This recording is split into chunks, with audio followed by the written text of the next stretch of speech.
আমাদের যা যা করণীয় সেই কাজগুলো একত্রিত হয়ে করতে হবে। এখন সেটা একত্রিত হয়ে করতে গেলে সর্বপ্রথম কাজ ছিল হচ্ছে এই জুলাইয়ের জন্য যে গণভোটটা হলো, সেই গণভোটটায় যে 70% মানুষ হ্যাঁ ভোট দিল, সেই 70% মানুষকে শ্রদ্ধা জানিয়ে, সম্মান জানিয়ে যারা সংসদে গেলেন তাদের শপথ গ্রহণের দিন দুটো শপথ নেওয়ার কথা ছিল, আপনারা জানেন।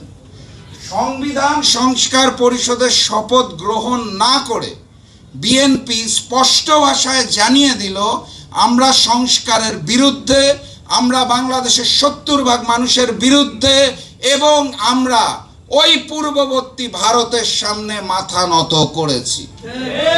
এটাই বাস্তবতা।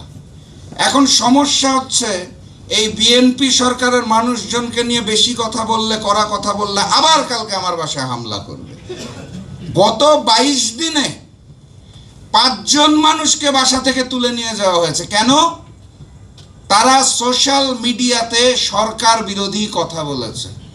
বাক স্বাধীনতা, আমার বাসায় মব সৃষ্টি করা হচ্ছে, আমার পঞ্চগড় জেলা কার্যালয় ভেঙে চুরমার করে দিয়েছে ছাত্রদল যুবদল। এটার নাম হচ্ছে নতুন যেই গণতন্ত্র সৃষ্টি করার কথা বলছিল, যেই গণতন্ত্রটা সৃষ্টি হয় নাই, সেই গণতন্ত্র অর্থাৎ তারেকতন্ত্রের মবতন্ত্র। এইটার জন্য তো আমরা জুলাইয়ের এত সংগ্রাম করি নাই। এখন এই নতুন বাংলাদেশে এসে স্পষ্ট ভাষায় কথা বলা যাবে না, সমালোচনা করা যাবে না, মব সৃষ্টি করা হবে, বাসা থেকে তুলে নিয়ে যাওয়া হবে, রাতের আধারে তেলের দাম বাড়িয়ে দেওয়া হবে, জনগণের জনদুর্ভোগ সৃষ্টি করার পথ উন্মোচন করে দেওয়া হবে, জুলাইকে অস্বীকার করা হবে। এই বাংলাদেশের জন্য আমরা সংগ্রাম করি নাই, এই কথাটা তো স্পষ্ট আপনাদের।